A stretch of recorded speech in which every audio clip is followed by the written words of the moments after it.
De Saint-Tropez à Sibiu, écrit par Christian Avray, lu par David Mesley. Chapitre 1. Le départ. Aujourd'hui, nous sommes le jeudi 26 décembre 2002. J'ai 57 ans et je m'apprête à passer ma dernière nuit à Saint-Tropez, avant de quitter mon pays pour longtemps. Peut-être pour toujours. Le lendemain, tôt le matin, je quitte la ville de Saint-Tropez par la seule route qui la dessert, la nationale 98A.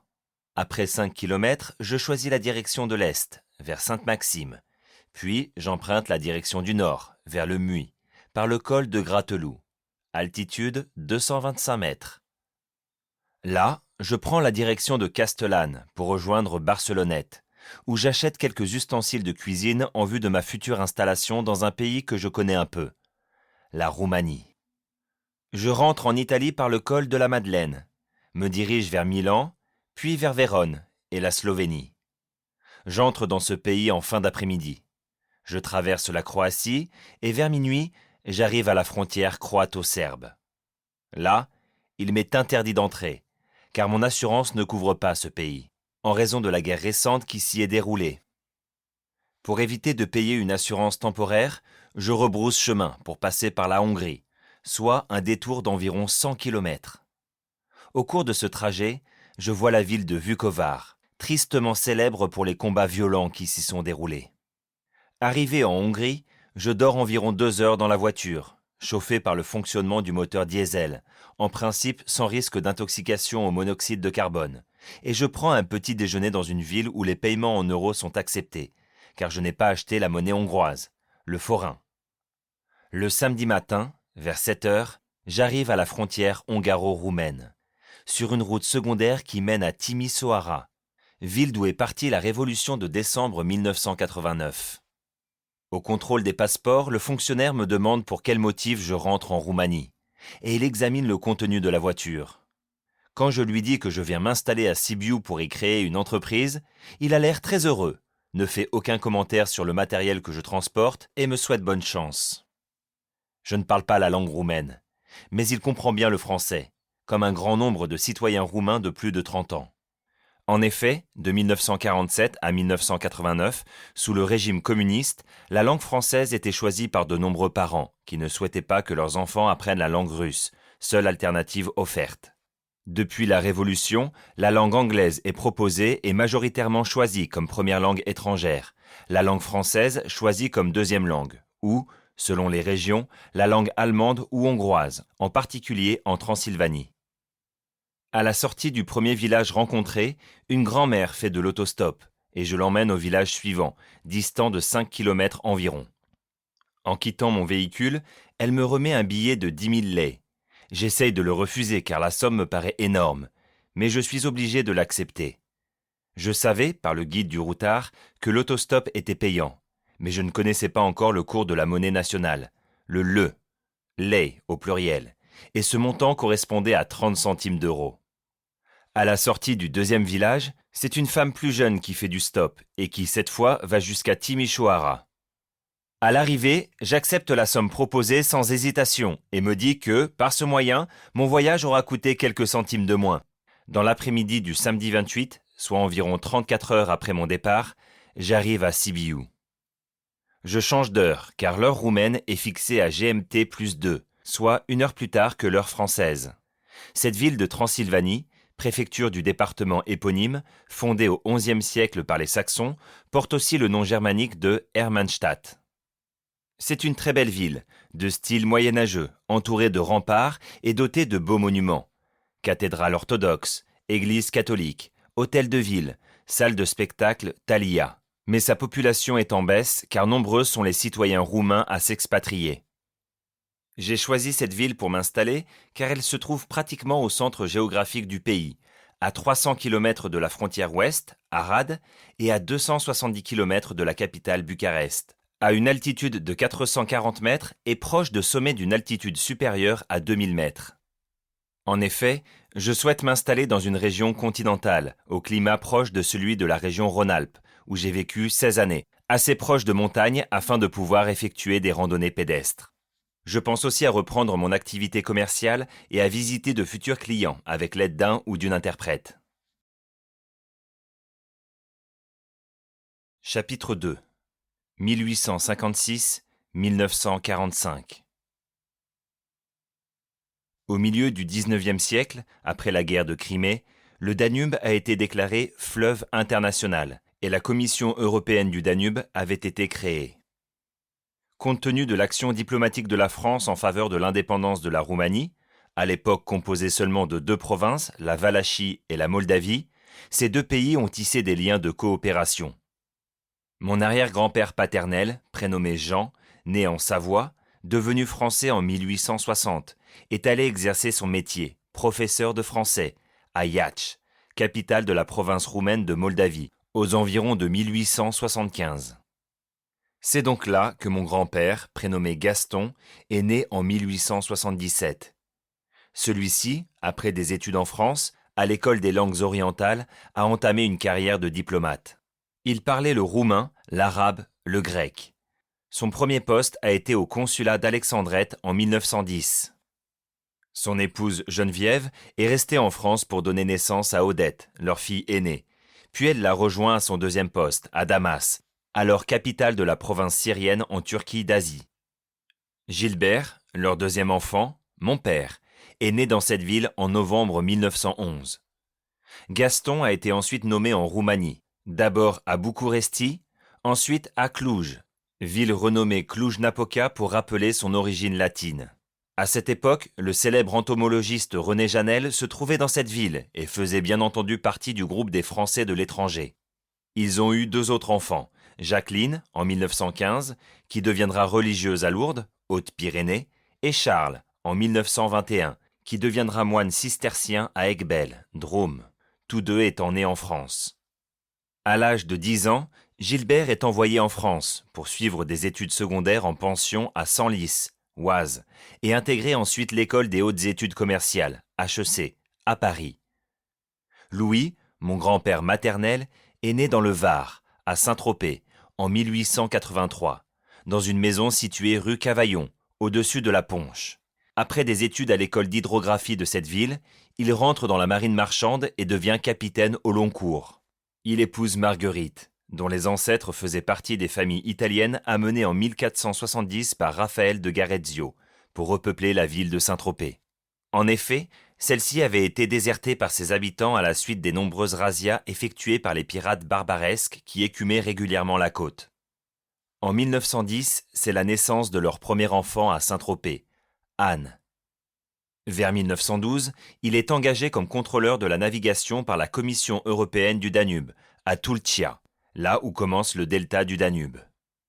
C'est dans cette ville, en 1915, que son épouse donne naissance à leur deuxième enfant, Jean.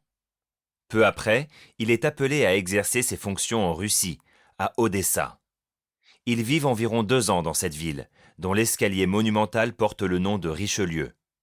Là se situe la scène mémorable dans laquelle un landau dévale l'escalier dans le film de Sergueï Mikhailovitch Eisenstein, le cuirassé Potemkin. Leur garçon y décède à 20 mois, événement dont ma mère ne m'a jamais parlé. En raison de son statut de fonctionnaire international, il échappe à la conscription, donc à la guerre de 14-18, de même que Gaston, diplomate, et, malgré la guerre, la commission et la diplomatie ont continué à fonctionner. En 1918, il est muté à Sulina, dernière ville avant la mer Noire, accessible encore aujourd'hui uniquement depuis Tulcea, à 74 km, par bateau ou à bicyclette. C'est dans cette ville, siège de la Commission européenne du Danube de 1865 à 1939, où il vit avec son épouse, qu'en novembre 1918 naît Isabelle, leur seconde fille, ma mère, dont le 3e prénom sera Victoire. Peu après, il sera muté et la famille s'installera à Tulcea, actuelle préfecture du département éponyme. À cette époque, Gaston est nommé consul à Galatie, ville située à 85 km de Tulcea. Isabelle a donc passé son enfance à Tulcea, puis sera envoyée à Galatie, au pensionnat Notre-Dame de Sillon. Enfin, elle quittera la Roumanie pour préparer le baccalauréat à Marseille et y entamer des études d'infirmière.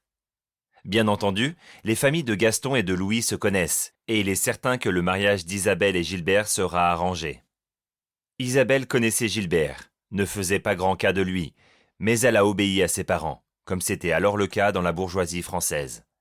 Malheureusement, aucun enfant n'est conçu pendant le premier mois de mariage, et Gilbert, qui a le grade d'aspirant, est appelé sur le front dès le 1er septembre. Une seule permission lui sera accordée pour Noël 1939, puis ce sera la drôle de guerre, suivie de la défaite de 1940. Là encore, aucun enfant n'est annoncé. Comme de très nombreux soldats français, il est fait prisonnier et envoyé en Prusse orientale, à Memel, actuellement Klaipėda en Lituanie, pour y être employé comme comptable dans un chantier naval, car les hommes allemands sont envoyés au front. Le grade d'aspirant n'existe pas dans l'armée allemande, mais il est considéré comme sous-officier, ce qui lui permet de louer une maison car son travail est rémunéré, non pas en marques, très dévaluées, comme les citoyens allemands, mais en or en tant que citoyen étranger, selon une loi qui date du chancelier Bismarck. Les conventions de Genève sont alors encore respectées par les belligérants. Pendant ce temps-là, Isabelle vit chez ses parents, à Saint-Tropez, et regrette l'absence de son mari qu'elle connaît à peine. En 1943, elle décide de le retrouver, traverse l'Europe du sud au nord pour le rejoindre par le train. Cela peut paraître incroyable aujourd'hui, mais en réalité, la France est occupée, donc en paix. L'Allemagne n'est pas encore attaquée sur son territoire et les transports civils fonctionnent normalement. C'est pendant ce voyage qu'elle a été opérée de l'appendicite dans un hôpital allemand. Bien entendu, pour obtenir les laissez-passer nécessaires, elle doit se porter volontaire en tant qu'infirmière, ce qui vaudra à son père des remarques acides de la part des Tropéziens, plutôt favorables à la résistance, qui n'apprécient pas les volontaires qui partent travailler en Allemagne. C'est donc à Memel, actuellement Klaipėda, que naît en mai 1944 leur premier enfant, mon frère aîné, François. À la fin de cette année-là, l'armée allemande commence à reculer devant l'avancée inexorable des troupes soviétiques. Les civils allemands, malgré les menaces de mort de leur gouvernement, fuient devant l'arrivée des soldats russes, lesquels ont une réputation de violeurs et de voleurs. Cette partie de l'histoire sera particulièrement bien racontée dans le film La Fuite, diffusé par la chaîne de télévision franco-allemande Arte. Les prisonniers français, qui sont environ 50 dans ce secteur, sont libérés par des soldats russes. Ils ont volé la valise du bébé qui contenait son lait en poudre et toutes les montres et bijoux des Français. Les hommes marchent. Isabelle est installée dans une charrette, car elle est enceinte. Pendant ce périple, c'est marche ou crève. Celui qui s'arrête est exécuté pour ne pas ralentir le convoi. Dans une ferme allemande désertée par ses habitants, les vaches meuglent de douleur, car elles ont le pis gorgé de lait. Les soldats français, qui voient le petit François pleurer de faim, vont traire les vaches et offrent le lait à Isabelle. Elle en nourrit l'enfant, ignorant que le lait resté trop longtemps dans le pis de la vache est toxique. C'est à proximité d'Osterode, actuellement Ostrada en Pologne, que le petit est mort, probablement de toxicose. En avril, le groupe arrive à Berlin et rejoint dès que possible le secteur anglo-américain. Mais c'est déjà le début de la guerre froide, et les militaires américains sont très méfiants. Ils craignent les espions à la solde des soviétiques, et les Français qui arrivent de l'Est sont suspects en raison de l'importante participation des communistes français à la résistance. Il leur faudra attendre la mi-août pour que les autorités d'occupation permettent à Gilbert de partir par le train. Par contre, les autorités sanitaires refusent de laisser partir Isabelle, vu son état de grossesse avancé. Elle en est au 9e mois. Très déterminée, elle se rebelle et réussit à obtenir son rapatriement en avion sanitaire. Elle arrive donc chez ses beaux-parents à Paris avant Gilbert, ce qui les surprend fortement. C'est à moi qu'elle donne naissance à Paris en septembre 1945. Aujourd'hui, je pense souvent à ce frère aîné que je n'ai pas connu, lorsque j'écoute Mon frère, la chanson de Maxime Le Forestier. Chapitre 3 1945-1956. De 1945 à 1948, mes parents vivent à Houille, Seine-et-Oise, dans une maison achetée par Gaston. Mon père travaille pour Le Nord, compagnie d'assurance, dans le 9e arrondissement de Paris, et ma mère travaille pour tenir la maison et s'occuper de ses enfants. Leur troisième enfant, ma sœur Hélène, naît en novembre 1946, puis Agnès en avril 1948, toutes deux en Île-de-France. En 1936, quand Louis prend sa retraite, sa pension lui est versée par la Commission européenne du Danube sous forme de capital. Avant son arrivée à Saint-Tropez, il a fait construire selon ses plans une maison face à l'église de Saint-Tropez hors les murs, le couvent des Ursulines. Le quartier est jusqu'alors destiné à la culture de la vigne et commence à être loti. C'est son beau-frère Joseph qui a supervisé les travaux afin qu'avec son épouse Marguerite, il s'y installe dès leur arrivée. Avec le reste de ses finances, il achète plusieurs maisons en ville afin de percevoir des loyers en remplacement d'une pension mensuelle. Entre 1945 et 1948, mes parents vivent donc à Houille, mais Isabelle est souvent en conflit avec sa belle-mère. Elle souhaite donc quitter la région, et son souhait rejoint celui de son père. En effet, Marguerite, ma grand-mère maternelle, est décédée en 1948, à l'âge de 65 ans. Comme Louis ne supportait pas de vivre seul, il s'est remarié très rapidement avec Albertine, veuve originaire de Bandol. Alors âgée de 62 ans, a acheté une 4 chevaux Renault, avec laquelle ils ont visité la France au cours de leur deuxième voyage de noces. Il souhaite que sa fille cadette lui soit proche. En effet, Annie, sa fille aînée, a épousé, avant la guerre, contre l'avis de son père, un haut fonctionnaire de l'administration roumaine, Nicolae. Depuis le renversement du roi Michel et l'instauration du régime communiste, consécutif au partage de l'Europe à Yalta, elle ne peut plus quitter son nouveau pays. Elle doit même signaler tous ses déplacements à l'intérieur de la Roumanie. Pour la France, elle possède la nationalité française et fait renouveler régulièrement son passeport au consulat. Mais pour l'administration roumaine, elle est devenue citoyenne de ce pays par son mariage. Son mari, dégradé de son poste de haut fonctionnaire, occupe un poste subalterne dans l'administration territoriale. Le couple habite à Constanța, après avoir vécu à Drobeta-Tournou-Séverin, près des portes de fer. Leur troisième enfant, Charles, avoué auprès du tribunal de Rambouillet, Seine-et-Oise, actuellement Yvelines, s'est installé dans cette ville, donc à 1 millier de kilomètres de Saint-Tropez. Fin 1948, un agent d'assurance quitte Saint-Tropez pour s'installer à Monaco. Louis, qui dispose de plusieurs maisons acquises lors de sa retraite, en vend une pour que mon père devienne ainsi agent général d'assurance de la compagnie L'Urbaine, qui deviendra par la suite l'UAP, puis AXA.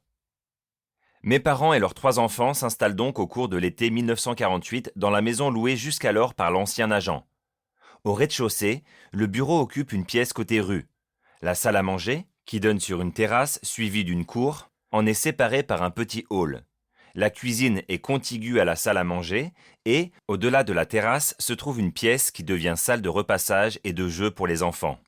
La maison a 3 étages, dont un mansardé. Elle est de plein pied côté rue et au premier étage côté port. Depuis les étages, on voit le port, le snack-bar Le Gorille, qui tire son nom du torse abondamment poilu de Monsieur Guérin, la salle de thé Sénéquier et la ville de Grimaud, au fond du golfe. Au premier étage, côté port, il y a 3 chambres. Au centre, celle des parents, au nord, celle des filles, au sud, celle des garçons, et une salle de douche avec toilette. Côté rue, au-delà du palier, une seule grande pièce, très abîmée lors de la destruction du port, donc non utilisable dans l'immédiat. Le deuxième étage est loué par un couple de retraités sans enfants. La maison appartient à 2 sœurs domiciliées à Draguignan. Le loyer est modéré, soumis à la loi de 1948. De ce fait, mon père n'a jamais envisagé d'en devenir propriétaire. Le troisième étage comprend 2 chambres mansardées et une pièce sans fenêtre. Dans la chambre située au nord, loge l'employé de maison, engagé par mes parents dès leur arrivée à Saint-Tropez, qui aide ma mère pour le ménage et la toilette des enfants. Ma mère se réserve la charge des achats et fait la cuisine. La première employée est une tropézienne qui se prénomme Simone. Le port, presque entièrement détruit par l'armée allemande lors du débarquement du 15 août 1944, est en reconstruction. Le chemin de fer de la Provence, CP, qui relie Toulon à Saint-Raphaël par la Côte des Morts, a son terminus près des chantiers navals du port, car Saint-Tropez est un terminus. À l'âge de 3 ans, comme la plupart des enfants, je suis admis à l'école maternelle. Mes parents ont choisi l'école Sainte-Anne, face à la cave coopérative et à la maison de mon grand-père. C'est une école de filles jusqu'à la classe de 3e et les garçons ne sont admis que jusqu'en 6e. L'école publique n'offre pas la possibilité de préparer le brevet d'études du premier cycle, BEPC. Les études ne peuvent se poursuivre qu'aux cours complémentaires après le certificat d'études primaires, CEP, et au brevet d'études primaires supérieures, BEPS, avec la possibilité de rejoindre le deuxième cycle avec pour diplôme le brevet élémentaire. De nombreuses professions sont ouvertes aux titulaires de ce diplôme. Ce cycle d'études sera supprimé en 1959 pour être remplacé par le collège unique. Mon frère Olivier, le 5e enfant, né en août 1949 à la clinique de l'Oasis, sur le territoire de la commune de Gassin. Ma mère partage sa chambre avec l'épouse du commissaire de police de Saint-Tropez. Ce seront des amis de mes parents. Leur fils Jean-Marc, ami de mon frère, son jumeau. En avril 1950, mes parents laissent leurs 4 enfants à la garde de leur grand-mère maternelle, Geneviève, âgée de 62 ans, et vont à Rome pour l'année jubilaire. Ils sont reçus en audience par le pape Pie XII. À leur retour, début août, pour la première fois, nous partons en train de nuit, vers Perpignan, avec une attente assez longue à Miramas, afin de passer une partie des vacances à Amélie-les-Bains. Mes grands-parents paternels y séjournent en été, eux qui résident à Paris le reste de l'année. C'est là que ma grand-mère commence à m'apprendre à lire et à écrire, afin que je sois en avance en rentrant en 11e, le cours préparatoire. Elle veut que l'aîné des enfants de son fils soit le plus performant. Elle y place son orgueil. Mon père nous rejoint avec sa première voiture, une Peugeot 202, pour ses courtes vacances. 2 semaines au milieu du mois d'août. Parti très tôt de Saint-Tropez, car il faut environ 10 heures pour parcourir les 500 km, il s'est assoupi et s'est retrouvé contre un platane, près de Saint-Gilles, dans le Gard. Le perronnet cassé et le cuir chevelu coupé par le pare-soleil, il arrive en fin d'après-midi avec béquilles et turban, après un voyage en train et autocar. À l'époque, la tuberculose est une maladie très répandue. Le vaccin BCG n'a pas une efficacité totale, mais les enfants sont soumis chaque année à une vérification de leur état de santé par un test appelé QT, qui consiste à constater leur situation par rapport à cette maladie. Une QT négative signifie que l'enfant n'a jamais été au contact du bacille de Koch et peut recevoir le vaccin. Une QT positive signifie que l'enfant a développé naturellement un anticorps pour avoir été en contact avec la maladie sans l'avoir développée. Dans mon cas, le test est positif à la rentrée de septembre 1950. J'ai donc eu un début de tuberculose appelé primo-infection. Un examen radiologique des poumons confirme ce fait et, pendant 6 mois, je reçois les médicaments appropriés, antibiotiques puissants, puis suis envoyé en avril dans un sanatorium en altitude, à Megève. Ce sanatorium est dirigé par une lointaine cousine, Maggie. J'y passe le 3e trimestre et j'y reçois l'enseignement conforme au programme entamé à l'école de Saint-Tropez. Ce séjour à la montagne est très agréable, malgré l'absence de mes parents, avec enseignement le matin et promenade ou jeu l'après-midi. J'ai quelques amis de mon âge, dont l'un s'appelle Gilles, mais je les perds de vue en fin d'année scolaire, car ils sont originaires de toutes les régions de France. Ma sœur Antoinette, le 6e enfant, naît à la maison en octobre 1951. Grâce aux allocations familiales, une machine à laver Sauter d'un prix de 200 000 francs, 8,5 fois le salaire médian, est installée dans un couloir, entre la cuisine et la salle de jeu et de repassage. Cette machine comporte 2 compartiments, le lavage à gauche, avec un tambour vertical à charger et décharger par le haut, et l'essorage à droite. Il faut une grande force pour transporter le linge mouillé chaud de gauche à droite avec une grande pince en bois. À l'école, les classes sont mixtes jusqu'à la 6e. Je fais la connaissance de Martine, en CE2, avec ma sœur Hélène, qui devient mon amie préférée. Je la vois souvent à la maison où nous jouons avec Hélène et Agnès. Ses parents ont quitté le Limousin pour s'installer à Saint-Tropez et ont ouvert un magasin rue Garonne, devenu rue François Sibili, en face de notre salle de jeu. Je la retrouverai en 2012 par un réseau social et j'apprendrai par son mari son décès l'année suivante, à la suite d'un cancer du poumon causé par l'usage de la cigarette. En octobre, je commence l'apprentissage du piano, comme le feront mes 2 sœurs par la suite. J'aime bien cet apprentissage et j'ai même la chance de participer à une audition au cinéma Star, boulevard Louis Blanc, aujourd'hui disparu. J'en jouerai pendant 7 ans mais seulement le jeudi matin quand je serai pensionnaire. Pour compléter l'aide à apporter à notre mère, une jeune fille au père, Elisabeth, de nationalité suisse, est engagée pour s'occuper des enfants, pendant que Dolores, l'employée de maison, s'occupe des tâches ménagères avec notre mère. Notre père est matinal. Il se lève régulièrement vers 5 heures, prend comme petit déjeuner des œufs frits, suivis d'un café, et travaille à son bureau pour être au calme avant l'arrivée des clients. En hiver, il allume la cuisinière et les poêles à charbon du rez-de-chaussée avec papier, pommes de pin et boulets, afin que la maison se réchauffe avant le réveil des enfants. Les cheminées des chambres ne sont pas utilisées. Elles ne sont chauffées que par les conduits qui montent vers le toit. Balbine, le 7e enfant, naît à l'hôpital de Saint-Tropez, qui n'existe plus aujourd'hui, le 5 mars 1953, jour de la disparition de Joseph Staline. Pour permettre la création d'un garage pour 2 voitures, notre père fait couvrir la cour du côté port, en sacrifiant une belle glycine. Un plan incliné en béton couvre l'escalier qui dessert le garage. Ce plan incliné devient très vite un formidable et dangereux toboggan. Fort heureusement, aucun accident grave ne sera à déplorer, mais une barrière sera installée à mi-hauteur pour limiter les risques. Le garage n'a qu'une entrée, fermée par un rideau de fer, et une manœuvre est nécessaire pour placer la première voiture, une 4 chevaux Renault, dans sa partie oblique et laisser la place face à l'entrée à la deuxième voiture, une traction avant Citroën.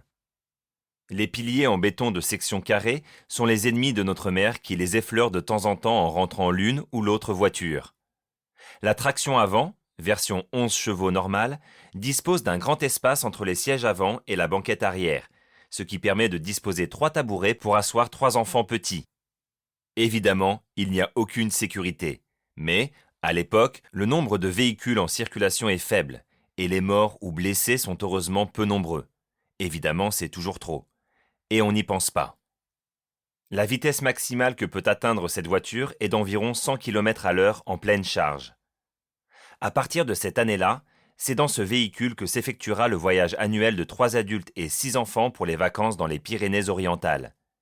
Début juillet, mon grand-père vient en train de Paris à Perpignan, puis en autocar jusqu'à Amélie-les-Bains, avec sa fille aînée, Odette, qui vit avec eux depuis son divorce et un grave accident de voiture, et nous les retrouvons à notre arrivée.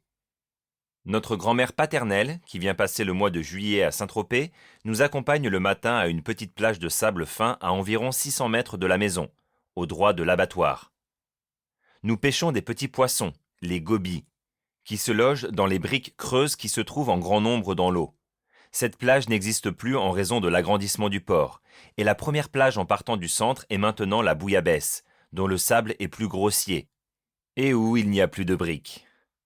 L'après-midi, après les devoirs de vacances qu'elle surveille de près, nous allons nous promener autour de la citadelle, et nous arrêtons face à la baie des Canoubiers et du cap Saint-Pierre, où le seul bâtiment est alors le château Borelli, pour lire, à tour de rôle, des extraits de romans ou de poésie, principalement de Victor Hugo, que nous lui récitons pendant le goûter. Début août, nous partons tous, sauf notre père, pour Amélie-les-Bains. Notre mère conduit. Il lui faut de la force car la direction, non assistée, est très dure, et le rayon de braquage très grand. Notre grand-mère occupe la place à droite de la conductrice.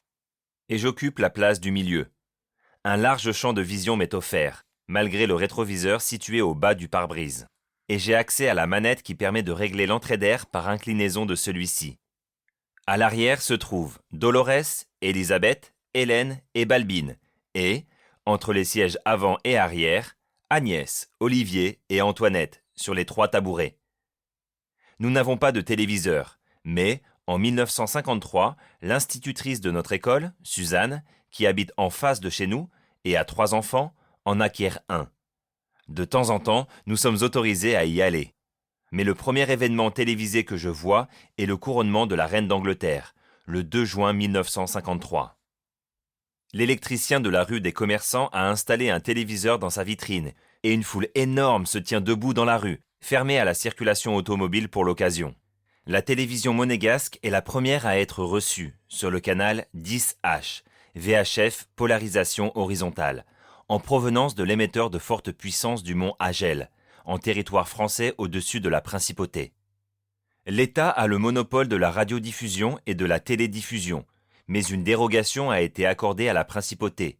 Les émissions sont produites à Monte-Carlo et sont relayées par cet émetteur qui couvre une grande partie des Alpes-Maritimes, du Var et une partie des Bouches-du-Rhône, jusqu'à certains quartiers de Marseille. La télévision française arrive peu après, grâce au relais installé dans l'Estérel, au Pic de l'Ours, sur le canal 6V, VHF polarisation verticale. En effet, les ondes électromagnétiques ne peuvent suivre la courbure de la Terre, d'autant plus que leur fréquence est élevée. Pour que la majorité des Français puissent recevoir les émissions de télévision, il est donc nécessaire d'installer un réémetteur tous les 100 km environ en plaine, et ils doivent être plus rapprochés en zone montagneuse. C'est cette succession de relais qui a donné le nom de chaîne au diffuseur. Mais, à l'époque, il n'y en a qu'une, et évidemment, elle appartient à l'État. Dès le début de la guerre d'Algérie, 1954-1962, l'information est contrôlée par le gouvernement, qui nomme un ministre de l'information, et la censure s'exerce pleinement.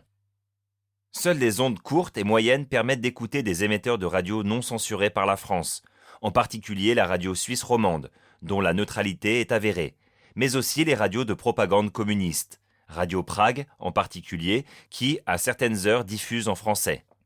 Un accord est même convenu entre la France et la Suisse pour que les antennes des relais de télévision frontaliers soient orientées pour émettre au maximum vers le centre de la Suisse, mais une faible partie de la puissance arrive néanmoins vers la France. Les habitants de Haute-Savoie peuvent recevoir la télévision suisse romande, mais pour cela, ils doivent disposer d'un récepteur multistandard. En effet, la France n'a pas choisi le même standard que les autres pays européens, pour des raisons soit politiques, soit commerciales. L'image, obtenue par le balayage d'un faisceau d'électrons sur le tube cathodique du téléviseur, est formée de 625 lignes en Europe et en URSS, de 417 en Grande-Bretagne et de 819 en France, et la cadence est de 25 images par seconde. Les films de cinéma sont diffusés à cette cadence alors qu'ils sont produits à 24 images par seconde, et même 16 images par seconde pour les films muets du début du XXe siècle. Aujourd'hui, on arrive par l'informatique à rétablir la cadence normale des films très anciens. La fréquence du réseau électrique est alors de 25 Hz, soit 25 périodes par seconde, et devient 50 Hz vers 1952. Ce sont alors 2 demi-images qui sont émises à chaque période afin que le défilement d'images soit synchronisé avec la fréquence de l'alimentation électrique. La nouvelle fréquence avait été initiée en Allemagne par la société AEG, alors que de nombreuses fréquences existaient.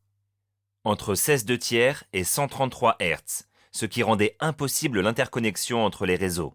Simultanément, la tension en Europe passe de 110 volts à 220, puis à 230 volts. Tous les moteurs électriques et transformateurs ont dû alors être changés, aux frais du producteur et distributeur EDF. Pendant l'année scolaire 1953-1954, je suis en classe de 8e, CM1, dans la même salle que la classe de 7e, CM2. L'institutrice se partage entre les deux. Mon meilleur ami, Jean-Claude, est dans cette classe, et nous nous retrouvons le dimanche comme enfants de chœur et le jeudi comme louveteaux. Le ruisseau qui descend de la colline baptisée la Potence, où étaient pendus les criminels au Moyen-Âge, coule irrégulièrement entre l'école, le couvent, et la maison de mon grand-père. La mairie le fait couvrir le long de l'avenue Paul Roussel. Il devient ainsi un souterrain, lieu d'exploration intéressant pour nous. Lors de notre première tentative, nous sommes bloqués par la présence d'eau dans une cavité de 10 cm de profondeur et par l'absence de lumière. Nous achetons chacun une lampe miniature à pile et attendons le prochain jour de pluie pour être chaussés de bottes. Nous traversons ainsi ce passage pour ressortir environ 150 mètres plus loin. Pour Noël, je reçois un cadeau très attendu, un train électrique. En effet, je suis intéressé par les trains depuis très longtemps. Quand nous habitions Houille, au lieu de dormir en début d'après-midi, je regardais passer les trains, à vapeur, en provenance ou à destination de Paris. C'est ma mère qui me l'a dit, puisque, avant l'âge de 3 ans, l'enfant ne mémorise pas les événements. Ce cadeau, un train de marque Hornby, groupe Mécano, est à l'échelle 1/43e, c'est-à-dire que la voie a une largeur de 32 mm, écartement appelé O par les fabricants. Il y a une locomotive type BB, c'est-à-dire 2 bogies de 2 essieux, 2 voitures de voyageurs et 12 rails pour créer un circuit circulaire. La locomotive est alimentée en courant continu par un rail central. L'installation d'une caténaire étant trop compliquée, C'est un vieux rêve, jamais réalisé. Bien entendu, je me lasse assez vite de voir tourner le train, et j'économise le plus possible pour acheter des aiguillages, des rails droits et des wagons de marchandises. Les gains obtenus, lors des baptêmes, mariages, enterrements, et pour l'obtention de bonnes notes, me permettent d'y arriver assez vite. J'installe alors le réseau dans une chambre mansardée au 3e étage, sur une planche soutenue par 2 tréteaux, et, pour augmenter le nombre d'accessoires, je propose à mes frères et sœurs de verser une petite contribution lorsqu'ils viennent voir tourner le train.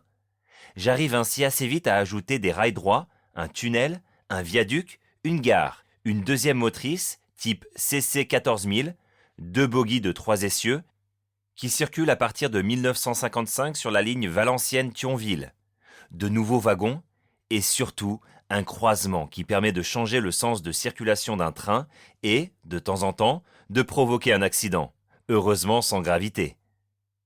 À l'école, j'ai la chance d'avoir une bonne mémoire. J'entends l'enseignement, dispensé à la classe supérieure, et je retiens facilement leur programme, par exemple tous les départements, préfectures et sous-préfectures. Par contre, j'ai la réputation d'être particulièrement chahuteur et donc de perturber la classe, ce qui me vaut de nombreuses visites chez la directrice, la mère supérieure du couvent. Elle arrive à m'émouvoir en évoquant les sacrifices que font mes parents pour donner une bonne éducation à tous leurs enfants. Au début du mois de juillet, comme chaque année, ma grand-mère paternelle Geneviève vient à Saint-Tropez, en laissant son mari et sa fille à Paris, pour partager les vacances de ses petits-enfants et soulager notre mère qui s'occupe des 2 derniers, âgés de 1 et 3 ans. Cette année-là, 1954, les groupes scouts du Var organisent un juillet à Malamer, près de Serranon, dans les Alpes de Haute-Provence, à l'époque Basses-Alpes, un camp auquel peuvent participer les louveteaux. De Saint-Tropez, nous sommes quelques-uns à y participer. Nous sommes logés dans de grandes tentes, appelées marabouts, à proximité d'un bâtiment où se trouve un réfectoire et les sanitaires. Nous sommes en pleine nature, et en plus des activités traditionnelles des louveteaux, effectuons plusieurs randonnées dans cette région agréable et variée. La date du 2 août est choisie par notre cousin germain Louis, fils d'Odette, la sœur aînée de notre père, née en 1930, pour son mariage avec Janine, à Tonneins, dans le département du Lot-et-Garonne. Seuls les 3 premiers enfants, Christian, Hélène et Agnès, sont conviés à cet événement. Les autres restent à Saint-Tropez avec notre mère, qui en est au 8e mois de sa 8e grossesse. Nous devons partir vers 2 heures du matin pour ce long trajet. Comme souvent en cette période, un vacancier sans scrupule a garé sa voiture devant notre garage. Mon père appelle la police et après une courte attente, le véhicule gênant est dégagé. Le voyage sera très long. Mon père conduit, sa mère à côté de lui, moi, comme d'habitude, au milieu, et mes sœurs derrière. Nous prenons le petit déjeuner vers Montpellier, à l'ouverture des cafés, puis empruntons les nationales 113 et 9 en direction de Béziers, Narbonne et Perpignan. Nous faisons une courte pause à Amélie-les-Bains pour emmener mon grand-père, Gaston, et ma tante, Odette, et reprenons la nationale 113 à Narbonne. Sur une longue ligne droite vers Villefranche de Lauragais, mon père pousse la traction à sa limite, 130 km à l'heure, vitesse incroyable pour l'époque. Quelle sensation! Mais de courte durée, tout vibre. À Aiguillon, nous sommes arrêtés par la fête locale pendant environ 1 heure. La fanfare municipale défile sur la musique de Encore un carreau de cassé, V'là le vitrier qui passe. Puis nous arrivons enfin à Tonneins, où les parents de Janine possèdent une maison avec jardin proche de la voie ferrée, devant laquelle je m'installe pour voir passer les trains de la ligne Toulouse-Bordeaux. Après cette fête familiale, nous revenons à Amélie-les-Bains pour poursuivre nos vacances. La maison de mes grands-parents a été construite en 1930, date gravée dans l'entrée. Au rez-de-chaussée se trouve le hall d'entrée d'où partent l'escalier en bois qui dessert les étages et celui en pierre qui permet l'accès à la cave, la salle à manger, d'où l'on peut descendre au jardin, le salon, prolongé par une terrasse, la cuisine, la chambre de notre grand-mère et le cabinet. Sous la salle à manger et le salon se trouve la cave où sont entreposés le charbon et divers objets d'usage peu courant. Au premier étage, il y a une chambre principale, où les plus petits des enfants dorment. Une petite chambre où dort notre grand-père, celle occupée par Odette, notre tante, et une autre, plus petite, en sous-pente, qu'occupe l'un des enfants. Au second étage, il n'y a que 2 chambres, l'une réservée à la jeune fille au père, l'autre est celle que j'occupe. L'employé de maison ne vient pas avec nous pour profiter de ses vacances, Mais ma grand-mère emploie en semaine une femme de ménage prénommée Rose, qui vient de Palalda à Bicyclette, village situé à 2 km, qui sera rattaché plus tard à la commune d'Amélie-les-Bains. Il n'y a pas de salle de bain. Nous utilisons une grande baignoire ronde en acier galvanisé dans la cuisine. L'eau froide provenait de l'évier, l'eau chaude de la cuisinière à charbon. Certaines fois, nous allons chercher dans de grands arrosoirs de l'eau sulfureuse, très chaude, distribuée gratuitement par la ville à 300 mètres environ de la maison. Nos occupations sont toujours à peu près les mêmes, sauf le dimanche. Le matin, pendant que notre mère et Rose font les courses et préparent le repas, notre grand-mère nous emmène sur la route de Montbolo, village distant de 5 km, jusqu'à un banc d'où nous pouvons jouir d'un large paysage. Nous voyons le terminus de la ligne ferroviaire où manœuvre chaque après-midi un train de marchandises, les montagnes situées à l'ouest et au sud de la ville, et la vallée du Tech en amont jusqu'à Arles-sur-Tech, ville située à 4 km. Sur ce banc, chacun a un travail. Les plus jeunes apprennent à lire, les autres apprennent par cœur des poèmes, en particulier de Victor Hugo, et les lisent à haute voix. Pour ce travail, nous sommes intéressés par notre... Nous espérons que vous avez apprécié cet aperçu. Pour continuer à écouter ce livre audio sur Google Play Livres, utilisez le lien dans la description de la vidéo.